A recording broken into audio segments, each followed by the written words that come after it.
Hello, it's the Cryo Lady. Anyway, so I'm going to record this. I don't really know whether I'll put it out.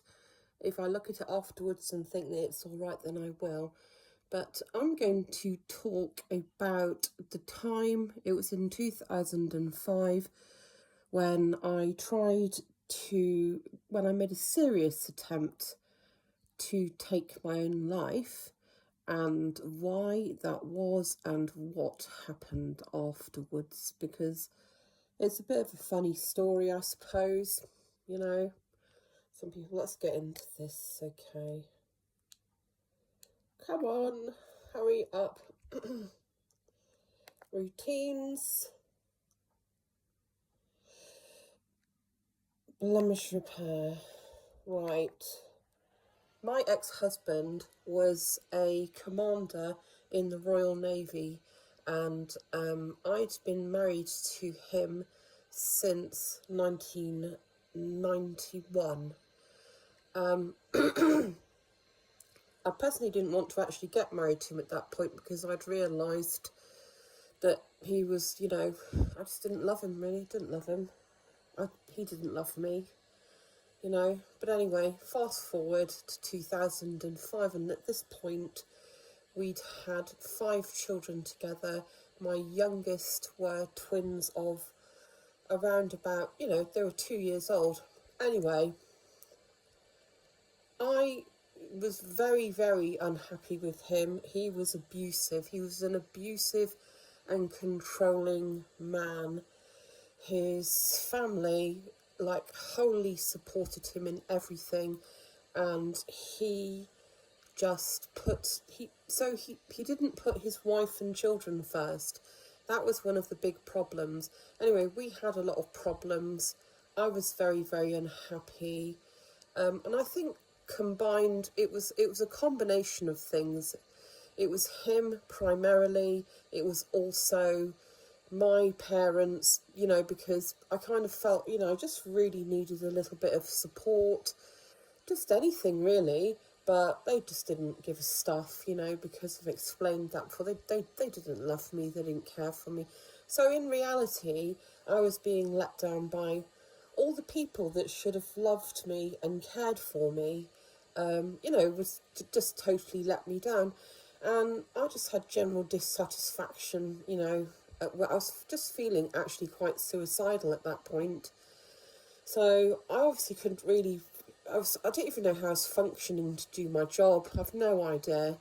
Anyway, so one afternoon we've been around to his parents' house, and there's a backstory. It's hard to explain, but essentially I'd heard my ex-martyr-in-law, Pammy, having a slagging off session with one of my husband's brother's partner, and they were just slagging me off for no good reason. And then they turned around and they saw me standing in the doorway.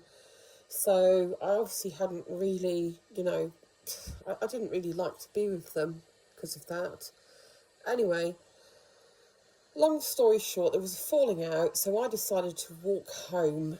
That was a good few miles. I walked home from, I think it's a village called Stubbington, and I walked home to the married quarter that we lived in, which was in Alverstoke, which is, sort of Gosport, Hampshire.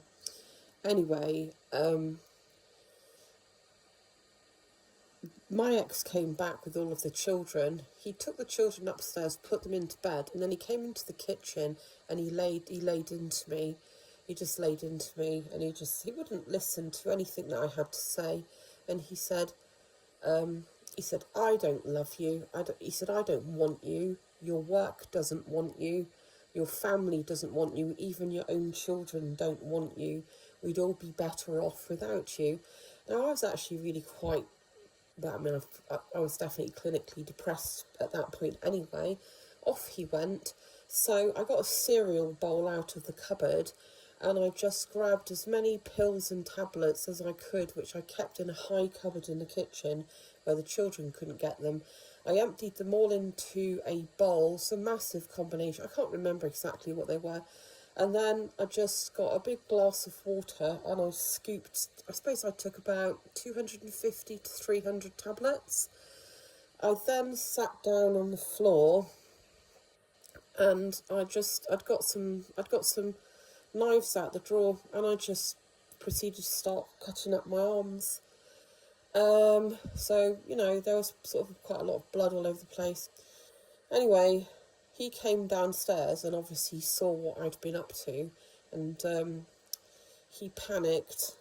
He called an ambulance. They took me to A&E. I stayed overnight. The next day, he came. He was actually very nice to me. The ex was very nice to me at that point. And I said, I just want to leave. They wanted to do a mental health assessment on me, so I basically just escaped from A&E and went on the run. And then I had to go up to a psychiatric unit in Winchester. And I'm not stupid. I'm a psychiatric nurse. I know exactly all things to say, you know. And actually, by this point, I'd thought to myself, how can I possibly consign my children to being brought up by this man? I can't. I can't.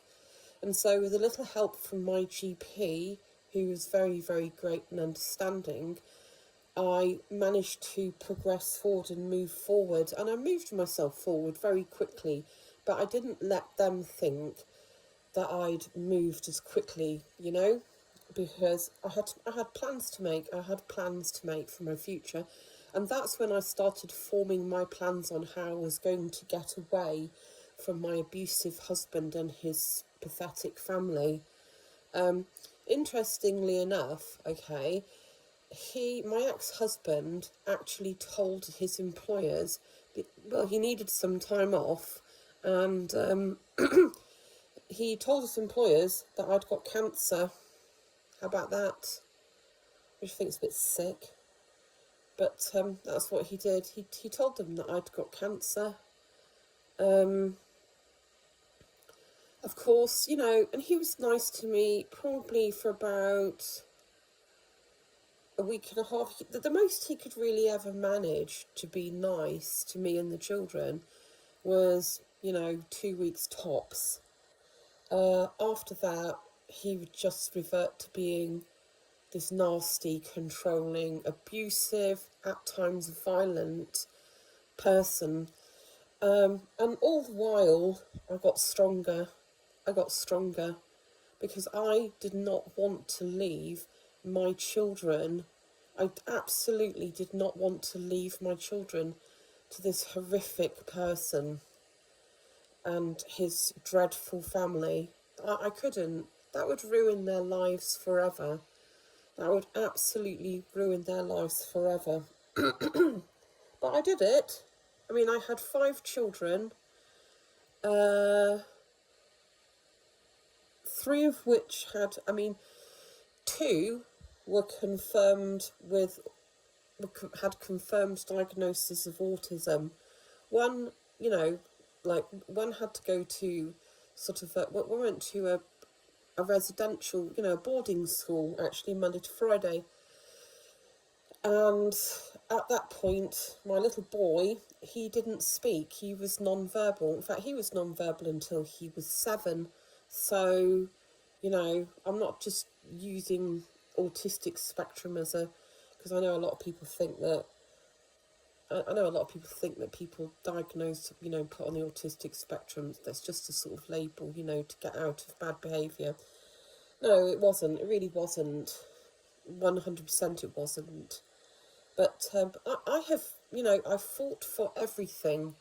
For my children, I have fought for everything. And I've done it by myself, pretty much. But there you go. So that's the story about that.